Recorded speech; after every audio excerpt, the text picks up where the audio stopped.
Depuis plus de 2000 ans, son nom résonne à travers le temps. Cléopâtre, le dernier pharaon d'Égypte, la reine, dont la beauté et le pouvoir ont réécrit l'histoire. Mais son dernier secret, celui qui a été enterré avec elle dans la mort, est resté caché. Profondément sous les sables près d'Alexandrie, les scientifiques croient avoir découvert quelque chose de bien plus qu'une tombe, quelque chose qui défie l'explication et glace ceux qui l'ont vu. Que ont-ils vraiment trouvé à l'intérieur du lieu de repos de Cléopâtre? Et pourquoi le monde a-t-il soudainement peur de l'ouvrir? Il y a encore de l'eau ici. Nous allons dans l'autre direction. Légende contre paysage. Depuis plus de 2000 ans, la tombe de Cléopâtre Satyési a dérivé entre faits et fables, des fragments de rumeurs cousus à des morceaux de pierre. Sa mort en 30 Azénéaveti, Jassé a fermé un chapitre de la taille d'un empire. La chute de la lignée ptolémaïque, la fin de l'indépendance de l'Égypte et l'aube romaine. Les écrivains anciens Plutarque Suétone nous ont donné un tragique rappel. Antoine vaincu tomba sur son épée. Cléopâtre suivit, dit la légende par Aspasie, une reine revendiquant la divinité dans son dernier souffle. Octave bientôt, Auguste aurait accordé aux amants une sépulture commune digne de leur rang. Leur mort est documentée. Leur lieu de repos ne l'est pas. Des indices pointent vers Isis. Cléopâtre se faisait appeler la nouvelle Isis, et les textes classiques font allusion à une tombe près ou à l'intérieur d'un temple dédié à la déesse de la magie, de la maternité et de la résurrection. Pour les Romains, elle était une sirène. Pour les Égyptiens, semi-divine. Une sépulture dans un sanctuaire d'Isis serait plus qu'un simple spectacle. Ce serait une théologie, une renaissance par le mythe et le rite. Mais Alexandrie, la scène de la reine, ne resterait pas immobile. Fondée par Alexandre, la ville brillait autrefois avec des colonnades des promenades et la bibliothèque la plus célèbre du monde. Cléopâtre régnait depuis l'île d'Antirodos, dans un port aussi brillant que du cuivre martelé. Là, elle courtisait des alliés complotés, et beaucoup le croient mouru. La nature effaça les preuves. Les tremblements de terre, les tempêtes et les affaissements ont poussé des quartiers entiers sous l'eau. Des palais ont coulé. Des chaussées se sont fendues. Des temples ont glissé sous 16 pieds de mer et des siècles de limon. La salle du trône d'une civilisation est devenue un archive noyé. L'archéologie poursuivait une cible mouvante. Les côtes se déformaient. Les repères étaient renommés. Les cartes contredisaient les cartes. Chaque expédition luttait contre 2 millénaires de distorsion, puis un tournant. Les plongées du marin archéologue français Franck Gaudiot à la fin du XXe siècle. Le sonar traçait des avenues de colonnes. Les caméras révélaient des sphinx et des linteaux incisés de hiéroglyphes. Des pièces portant le profil de Cléopâtre ont refait surface depuis le fond marin, preuve que sa ville n'était pas une légende mais une réalité submergée. Les découvertes sous-marines esquissaient l'empreinte de sa vie. Elles ne n'arrivaient pas l'adresse de sa mort. Au début du nouveau millénaire, les gens ont commencé à envisager une théorie différente. Si les prêtres avaient prédit des tempêtes tant politiques que naturelles, peut-être avaient-ils déplacé la reine à l'intérieur des terres, loin de la capitale romaine et des ravages des marées. L'aiguille magnétique pointait vers Taposiris Magna, un site de temple et de tombe à l'ouest d'Alexandrie. Cet endroit est littéralement connu comme la grande tombe d'Osiris. La vue dominante pensait autrement. Les dieux vivaient dans les temples, pas les rois. Les morts royaux étaient envoyés dans des vallées ou des pyramides, pas dans des sanctuaires. Mais Cléopâtre n'était pas une reine ordinaire. Si elle était Isis de son vivant, ne choisirait-elle pas la maison d'Isis dans sa vie après la mort, et ne se coucherait-elle pas à côté de son Osiris? Antoine, la quête ici est passée de la terre en cours d'excavation aux significations symboliques. L'identité de la reine est devenue l'unique indice. La reine qui gérait avec soin son image publique pourrait tout aussi bien scénariser sa sépulture avec la même intention, une tombe qui est à la fois théâtre, théologie et déclaration. 2 millénaires plus tard, les instruments ont commencé à décoder ce que les scribes avaient laissé inavoué. Sous les pylônes en détérioration, les scans du sol indiquaient une forme trop régulière pour être naturelle. Les pièces, les statues et les inscriptions, bien que silencieuses, parlaient d'un nom de manière répétée et forte. Le mythe semblait prendre vie. Le paysage a commencé à converser avec l'homme. Et à l'endroit où le désert s'arrête et où le vent salé souffle, Taposiris Magna était éveillé. Les sables couvrant les indications de route, le bruit des murs revendiquant une nouvelle vie et une formation dans la roche qui n'était pas due au hasard. Le dernier secret de la reine semblait être plus proche non pas à cause d'un trésor, mais parce que l'endroit agissait enfin comme un conte qu'elle raconterait, superposé symbolique et intentionnel. La tombe de Cléopâtre n'a jamais été une recherche de simples cartes. C'était aussi un récit de sa vie. Découvrir la dernière histoire de la femme et sa pierre pourrait être trouvée. À Taposiris Magna, l'histoire est devenue plus claire. Quelque chose d'artificiel se trouvait sous le temple comme une signature à l'épreuve des marées. La carte se transformait en un portail. Et lorsque cette porte a enfin révélé sa première ligne, ce n'était pas de l'encre ou de l'or, c'était un mythe caché dans la pierre. Taposiris Magna. Pendant des décennies, Taposiris Magna ressemblait à une autre ruine blanchie par le soleil, un temple situé à 45 km au sud-ouest d'Alexandrie, dont la grandeur s'était depuis longtemps effondrée dans le sable. Son nom, Grande Tombe d'Osiris, était traité comme une métaphore. Les temples étaient des moteurs rituels, pas des voûtes royales. Quelques colonnes des reliefs brisés des dunes dérivantes cataloguaient-le et passaient à autre chose. Sauf que Taposiris refusait d'être seulement une coquille. C'était un palimpseste des écritures grecques et égyptiennes partageant les murs, une architecture hellénistique tressée de motifs pharaoniques. Un endroit qui ressemblait à la thèse de toute une vie de Cléopâtre. Deux mondes fusionnés par conception. En 2005, l'archéologue dominicaine Dr Kathleen Martinez est arrivée avec une hypothèse moins axée sur le trésor que sur la logique.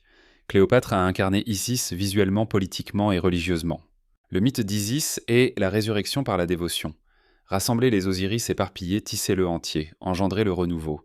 Si Cléopâtre a écrit son dernier acte, pourquoi a-t-elle été enterrée comme un Ptolémée ordinaire ? Pourquoi ne pas scénariser une sépulture qui reflète la déesse à l'intérieur d'un temple dédié à Isis, dans un sanctuaire nommé d'après Osiris ? Les sceptiques l'ont repoussé. Les fouilles précédentes ont donné peu de résultats. Aucun texte ne nomme le temple comme une inhumation royale. Le site semblait trop modeste pour une reine. Pourtant, Martinez voyait une continuité là où d'autres ne voyaient que des débris. Des inscriptions bilingues s'alignaient avec la diplomatie culturelle de Cléopâtre. Les hybrides architecturaux correspondaient à l'identité de sa dynastie. Elle a commencé à creuser lentement, méthodiquement, comme si elle lisait en braille. Les saisons passaient. Des puits apparaissaient. Un nid d'abeilles sous les dalles. Des passages étroits plongeaient dans le calcaire.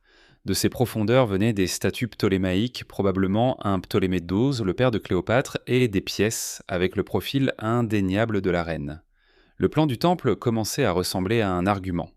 Des invocations répétées à Isis et Osiris, des reliefs d'offrandes par une femme, dont la géométrie faciale évoquait des bustes connus de Cléopâtre, des phrases sur l'union éternelle incisées comme des refrains. La signification des motifs l'emportait sur celle des pierres précieuses. Si c'était une pièce de théâtre, les acteurs changeaient constamment de rôle, identité, réincarnation, couple, divin. Pourtant, l'élément le plus frappant, une salle royale, restait muet. Les tunnels scellés, les galeries verrouillées par des décombres et les rumeurs locales sur les gardiens qui ne dorment jamais pointaient tous vers quelque chose d'antère qui était protégé.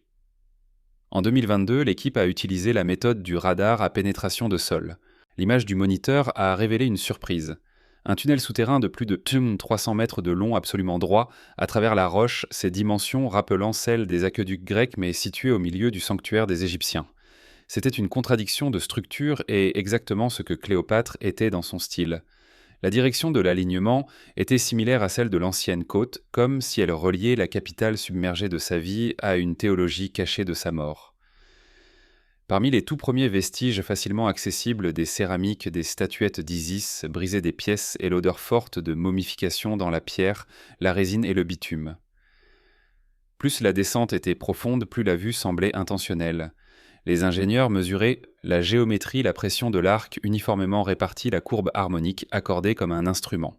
La fonction était la stabilité, le sens était la résonance. Un passage qui devait être parcouru, chanté et cru.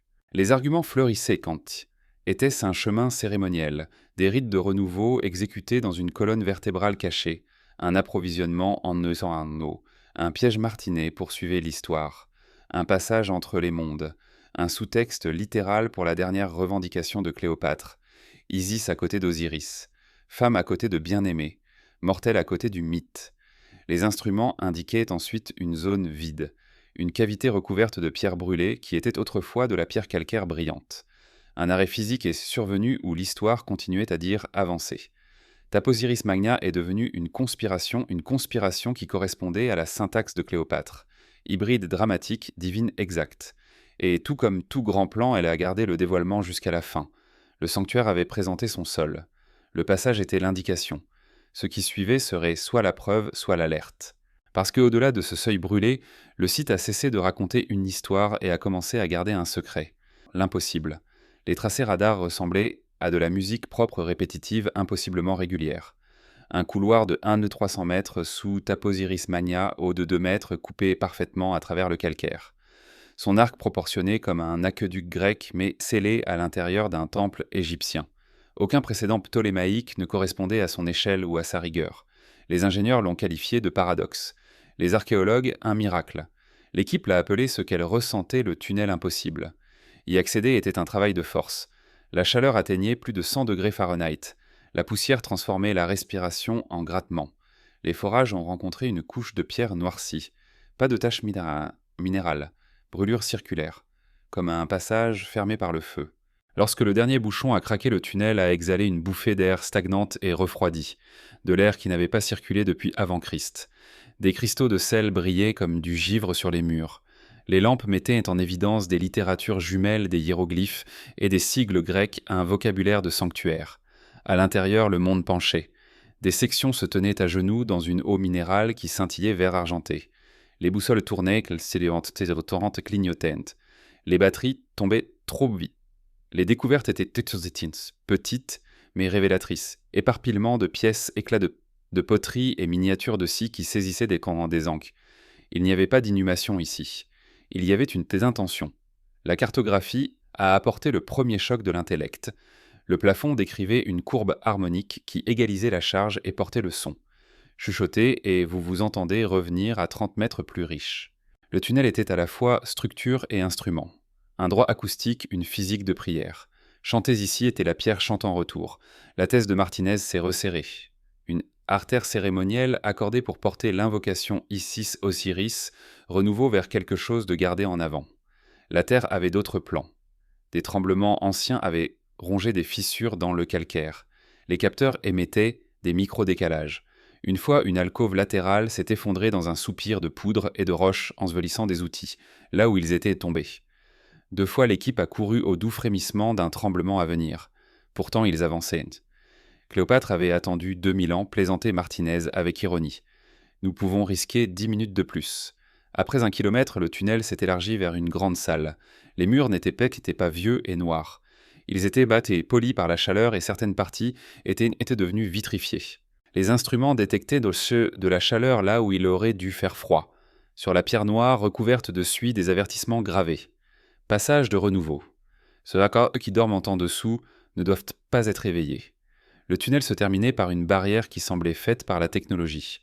Granit mélangé avec du plomb. Les joints étaient scellés. Pas par du mortier mais par fusion. La surface brillait de la même manière, indiquant qu'elle avait été soumise à une température très élevée. Les scans non invasifs étaient à la fois insatisfaisants et irrésistibles. Ce qui se trouvait derrière le seau était une chambre de la taille d'une salle. À l'intérieur du vide se trouvaient 2 masses humaines parallèles et denses, et une 3e masse plus petite montrant un magnétisme résiduel. Le jeu de données était comme une confession avec une ligne barrée. L'équipe recula. À la barrière, l'air vibrait si doucement qu'on le ressentait plus qu'on ne l'entendait. Un opérateur a même affirmé qu'il avait commencé à sentir de la cendre des heures après que l'endroit ait été ventilé. Un autre opérateur a posé sa main sur la pierre et a doucement mais silencieusement dit qu'elle ressemblait à un animal endormi. Avait-il simplement des fantasmes, probablement. Néanmoins, la relation de l'équipe avec le silence avait changé avec le tunnel accordé comme il l'était. Le silence ici n'était pas un vide, il était chargé. La distinction entre architecture et intention devenait très fine. Qui étaient les bâtisseurs qui utilisaient le feu comme leur sceau ? Qui parmi le clergé avait une telle maîtrise qu'il composait la musique d'un couloir comme une harpe, puis fusionnait une entrée ? Et qu'est-ce qui se perd ou au contraire se libère quand on abaisse une barrière qui n'était pas censée être ouverte mais plutôt être un bastion ? Les données répétaient monotones la même chose. Géométrie, chaleur, inscription et magnétisme. Procédez mais à vos risques et périls. Ils ont donc effectué la brèche lentement par étapes et avec documentation. Et la question est d'abord passée de où est Cléopâtre à pourquoi a-t-elle été si soigneusement dissimulée. La réponse attendait au-delà de la pierre soudée et elle ne murmurait pas. Elle pulsait. C'était le couloir d'Osiris. Le mur céda dans un frisson, pas un fracas. La pierre se détachait de la pierre comme un vieux souffle. Au-delà des marches tombaient dans l'ombre les bords usés, comme s'ils avaient été touchés par le temps lui-même. L'équipe descendit dans un ruban de sculpture. Le couloir d'Osiris ou des reliefs racontait l'ancienne histoire dans des couleurs exquises et épuisées. Ça, Isis trouvant Osiris. Des larmes donnant naissance au Nil. Des mains tricotant la mort à la vie. Tous les quelques mètres, le même hiéroglyphe revenait comme un battement de tambour. Renaissance. En dessous en grec et en démotique, une ligne avec des dents. Perturbez l'union et vous déséquilibrez la vie et la mort. Martinez vit ce que l'architecture voulait être vue. Ce n'était pas une salle, c'était un catéchisme, le mythe de soi de Cléopâtre Isis, incarné refaite en géologie. Si elle reposait ici, c'était en tant que doctrine et spectacle, reine et déesse et théorie devenue pierre. Plus il marchait profondément, plus l'espace plaidait pour une paire à son extrémité. Pas un monarque solitaire, mais deux liés dans une grammaire cultique. Les chambres latérales le prouvèrent. Dans l'une, une momie avec un scarabée en or sur le cœur, des vers gravés sur la carapace, une théologie portable. Dans une autre, un masque funéraire en or martelé avec des contours grecs, un véritable pont de visage. Des pièces estampillées du profil de Cléopâtre brillaient dans la poussière. Des fragments de canopes en albâtre suggéraient une haute cérémonie. Partout l'ombre de la reine en métal et en phrase. Puis l'air se retourna contre eux. Les travailleurs toussèrent et se mirent à pleurer en quelques minutes. Les masques aidaient peu. Les instruments captaient une faible vibration régulière. Trop soignée pour des tectoniques aléatoires. Trop lente pour des machines. Les géophones posés sur le sol lisaient un cycle de 42 secondes des microphones sismiques traduisant la roche en poule. Il n'y avait pas de tremblement dans les journaux nationaux. Le son venait de sous la dalle. Sous l'un des panneaux, un relief transformait la métaphore en une concrète. 2 personnes debout l'une avec un uréus l'autre avec laurier. La fière lecture. Celui qui suit Isis, celui qui a été tué par l'épée. Un serpent entrelacé avec le signe de l'infini sous leurs pieds. Le couloir murmurait silencieusement leurs noms, Cléopâtre et Antoine. La déesse et le général incarnés dans le langage et la pierre. Partiellement, les explications s'effondrèrent. Hydrogéologie acoustique, rituel, ventilation ancienne. Aucune n'était capable d'expliquer l'immuable et la façon dont la fréquence montait lorsque les outils frappaient les murs comme si le contact était comme un réveil de quelque chose de minuscule dans la roche. Puis vint la métallurgie. Le plomb et le mercure apparurent comme des veines fines, comme des cheveux filés à travers le plâtre. Certaines parties du sol étaient lissées par la chaleur. Dans les anciennes cosmologies, le mercure était le sang des dieux et le scellant de l'âme. Ici, il semblait être une barrière conçue, une alchimie créée pour contenir. Le couloir fit un dernier argument. Ce n'était pas seulement une mesure préventive contre les voleurs, c'était une contenance. Des bandes dans 2 langues, métaux dangereux, pierres brûlées par la chaleur, un pouls qui n'était pas un tremblement de terre. Toutes ces choses impliquaient un seul but. Gardez-le à l'intérieur. Ne le laissez pas sortir. Martinez s'arrêta à la dernière porte, ses surfaces polies par des siècles de feu, et hésita. L'emplacement avait raconté des histoires dans des passages. Maintenant, c'était la fin du chapitre. Le ministère prit le relais. Corps de soldats radio morte. La préservation était le mot officiel. L'inquiétude était celle ressentie. Cependant, les scans révélaient ce que les archéologues anticipent et craignent en même temps. 2 corps humains sur des bières, un troisième, un petit objet cylindrique entre eux qui est très chaud pour les magnétomètres. Le couloir les avait transportés de la fable à la physicalité, Isis et Osiris au plomb et au granit. Ainsi, il leur présentait un choix avec un parfum de destin interprété ou s'immiscé. Ils ont fait le catalogage, ils avaient les arguments, ils ont décidé de la coupure. L'histoire, toujours l'animal en attente, se tenait à la porte. Et lorsque la pierre s'est finalement éloignée du silence, ce qui attendait n'était pas un sarcophage. C'était un problème, l'avertissement de l'amant. Tout a commencé par la beauté. Dans le premier vault, au-delà du couloir, un relief sculpté dans l'obsidienne polie pour la nuit a arrêté la pièce. Isis et Osiris enlacés sous les étoiles. Pas dans la passion, mais dans l'équilibre, le toucher comme architecture. En dessous, gravé dans des écritures, tressez la ligne qui résonnerait à travers chaque décision après. Ne perturbez pas les amants qui dorment en silence. Leur lien préserve l'équilibre. Au début, liturgie. Puis partout. La même phrase incisée sur des linteaux brûlés dans le mortier grattait le long de la base des colonnes comme si un cœur de main avait essayé de le dire assez fort pour être obéi. Une petite tablette en or était proche. ses bords déformés comme de la cire de bougie-lettres nette à l'intérieur de la brûlure. Cléopâtre Théa Philippater et Marcus Antonius en grec koiné et en latin, deux mondes nommés en un souffle. L'artefact était moins une preuve qu'une proclamation. C'était leur place. Et le feu qui avait embrassé la tablette n'avait pas été symbolique. Le travail en laboratoire découvrirait plus tard du magnétite du titane et du verre volcanique fusionnés à sa base. La chaleur avait fait partie du rituel ici, pas un accident. La dernière barrière correspondait à la gravité de l'histoire. Un mur de granit et de plomb fusionnés sans couture. Pas de joints, pas de ciseaux, juste une surface lisse comme du verre qui avait une fois couru à 1000 degrés. Le long de celui-ci, l'avertissement revenait creusé profondément comme une supplication. Ne laissez pas les dormeurs se lever. L'inquiétude s'épaississait en rationalité.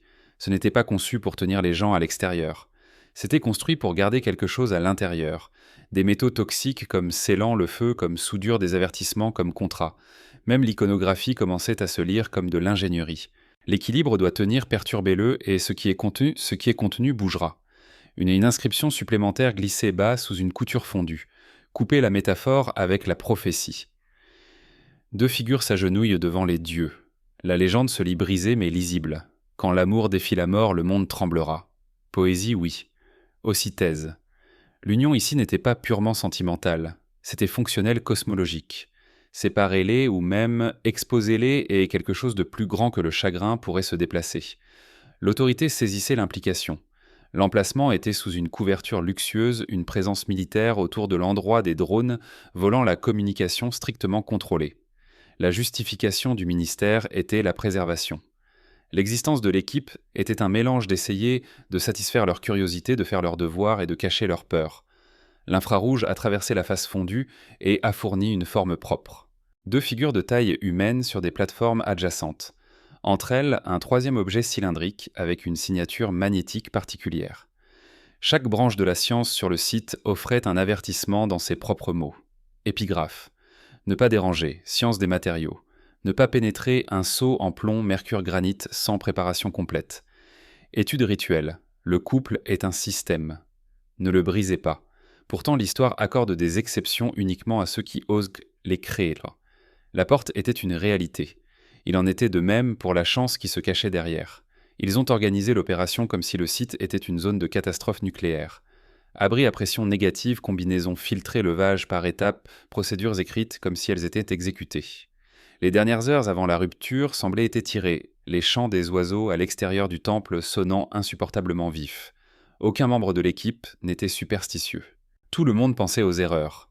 La distinction semblait être juste une question de théorie, lorsque le premier micro-noyau a été foré et la pierre a laissé échapper un souffle aussi chaud qu'une main. Mais les reliefs étaient encore là, les derniers aperçus dans la pierre. Ne réveillez pas ce que nous avons mis à dormir. Notre fusion garde les échelles équilibrées. Les anciens étaient bruyants, les modernes seraient silencieux et utiliseraient une clé à molette à la place. Déverrouiller, c'est prendre un avenir au lieu d'un avertissement. Ce qui a glissé avec ce premier souffle n'était pas un mythe. C'était de la chimie. Ça, c'est sûr. Le sarcophage noir. Le cœur de la chambre était un monolithe de nuit, un sarcophage taillé dans un granit noir d'un poli si parfait qu'il absorbait la lumière des lampes. Pas de cartouches, pas de scène, pas de ligne de joint. 9 pieds de long pesant des tonnes centrés sur une plateforme gravée de cercles concentriques brûlés comme un œil qui avait regardé à travers la chaleur. Les instruments enregistraient une anomalie stable. La pièce était à 22 degrés Celsius. Le sarcophage maintenait 29 degrés Celsius sans cligner des yeux jour après jour. Les dispositifs hoquetaient à mesure qu'ils s'approchaient. Les barres de batterie tombaient en hanté. Les capteurs tremblaient, comme si la pierre détestait les témoins. Les spectrogrammes levaient un sourcil. Magnétite et titane en concentration rare pour les carrières égyptiennes. Des signatures isotopiques pointant vers une pierre parcourue possiblement volcanique. Les problèmes se multipliaient. Comment a-t-il été déplacé, coupé et fini avec une telle intolérance à l'erreur ? Pourquoi la chaleur persistante ? Pourquoi le débrûler ? L'hydraulique faisait ce que les leviers ne pouvaient pas. 8 heures de micro-levée ont taquiné un couvercle qui n'était pas évident jusqu'à ce qu'il cède. L'air qui s'est échappé était dense et sucré, métallique, mercure et résine sentant moins la pourriture que la pharmacie. À l'intérieur, 2 corps enveloppés et entiers. L'homme, grand, robuste ligne de crâne romaine, une cicatrice de côte guérie où une épée aurait pu mettre fin à une vie. La femme, plus petite, du lin saupoudré de léger or. La reconstruction faciale a ensuite correspondu à chaque ratio publié, pommette, yeux, bouche au buste survivant de Cléopâtre. Entre eux, un cylindre en bronze de la taille d'un avant-bras. Pas de joint, pas de charnière. Sa peau filmée de halos minéraux. Des symboles sur le cylindre mêlés des caractères grecs à des glyphes inconnus. Des motifs plus mathématiques que linguistiques. Des rayons X ont montré 3 formes organiques suspendues dans une matrice claire. Au fil des heures, ces formes changeaient imperceptiblement. Position, densité, température, comme un animal endormi s'ajustant à l'intérieur d'un gel. Les techniciens fronçaient les sourcils et recalibraient. Le mouvement persistait. Puis si l'équipe a commencé à tousser. Les yeux brûlaient. Les têtes martelaient. Un s'est effondré. Des filtres chargés dans des masques des alarmes bipaient en heurte. Les protocoles devenaient rigides. Les échantillons d'air racontaient l'histoire. La vapeur de mercure élevait des particules d'arsenic et de cinabre présentes. Conservateur poison, agent rituel historique dans la recette, létaux dans la dose. Le sarcophage avait été chargé comme un piège ou un coffre-fort, son atmosphère un moyen de dissuasion que le temps n'avait pas désarmé. Le cylindre a été mis en quarantaine au Caire pour des études supplémentaires. L'IRM et le scan à neutrons ont révélé plus de paradoxes.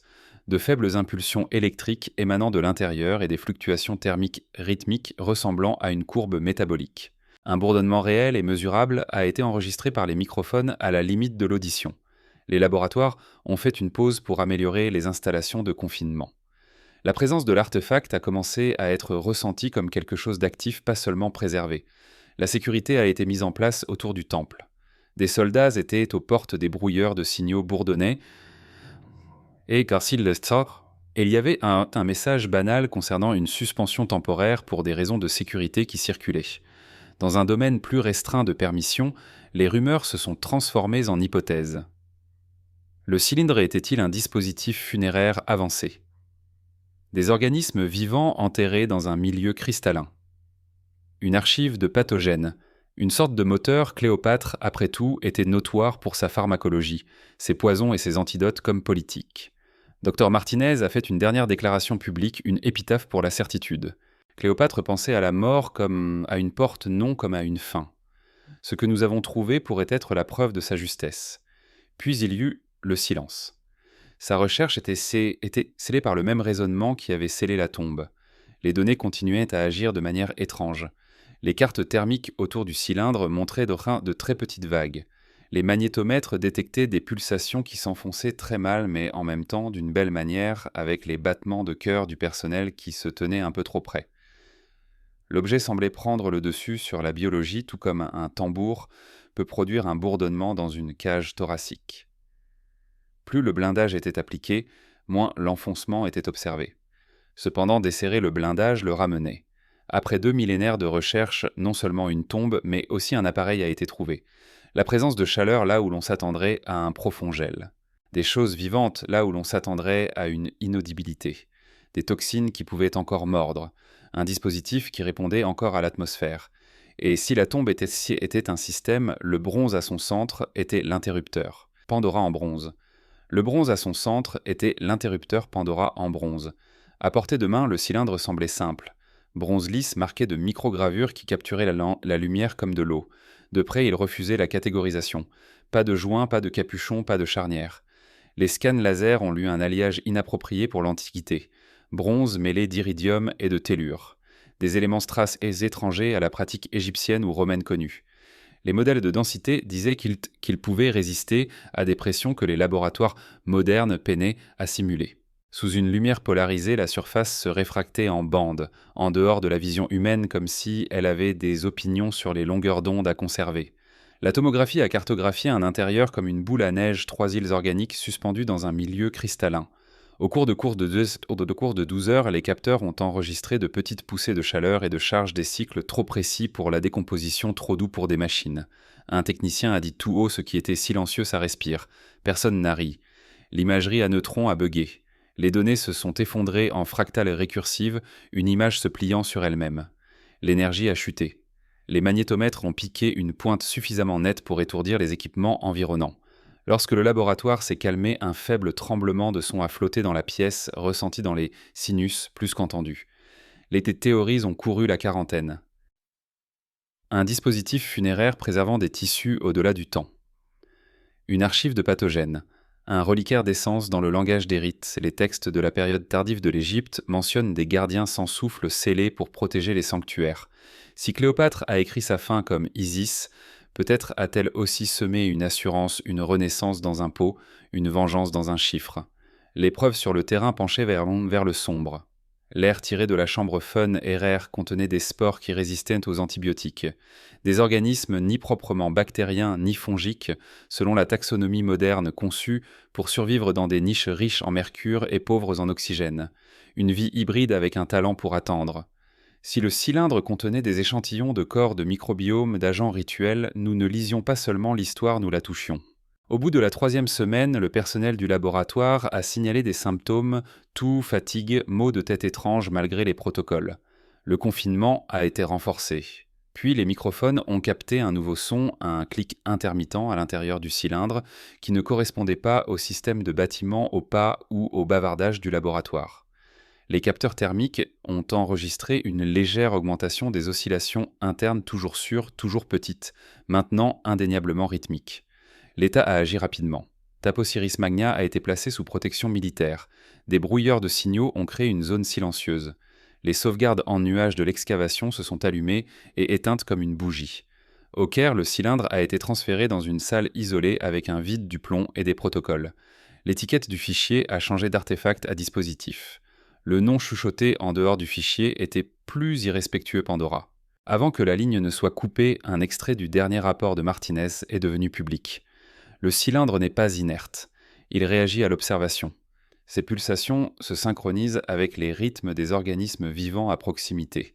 Les anciens l'appelaient le cœur d'Isis. Je pense que c'est littéralement vrai. La phrase a fait le tour du globe car elle était choquante et parce qu'elle correspondait aux données. Les hypothèses sont devenues des esquisses. Certains ont posé des fantasmes célestes des pulsations atteignant des pics avec les cycles lunaires. D'autres ont fait référence à la science de la synchronisation, deux oscillateurs ayant la même fréquence lorsqu'ils sont suffisamment proches. Quelques voix plus discrètes ont soulevé une question plus étroite. Que fallait-il au dispositif pour maintenir l'équilibre que la tombe mourrait plus tard pour protéger ? Et accordions-nous déjà par nos mesures ce qu'il voulait ? Les moniteurs ont révélé un schéma. Même si le cylindre était sous-blindé, ses lignes de base thermique et électromagnétique capturaient toujours le son de la pièce, montant lorsque le personnel était présent, s'équilibrant lorsque la zone était vacante. C'était une ombre des gens, un métronome qui sélectionnait ses interprètes. Si Cléopâtre l'a créé par commande sinon de la main, alors elle n'a pas seulement construit la ville des cercueils mais aussi une interface. Si la tombe de Cléopâtre a enfin été trouvée, elle pourrait réécrire plus que l'histoire. Elle pourrait redéfinir comment nous traitons le passé lui-même. La science doit-elle avancer ou reculer ? Aimez, commentez et abonnez-vous si vous voulez la deuxième partie de cette enquête. Et regardez la prochaine vidéo sur votre écran pour un autre mystère ancien qui refuse de rester enfoui.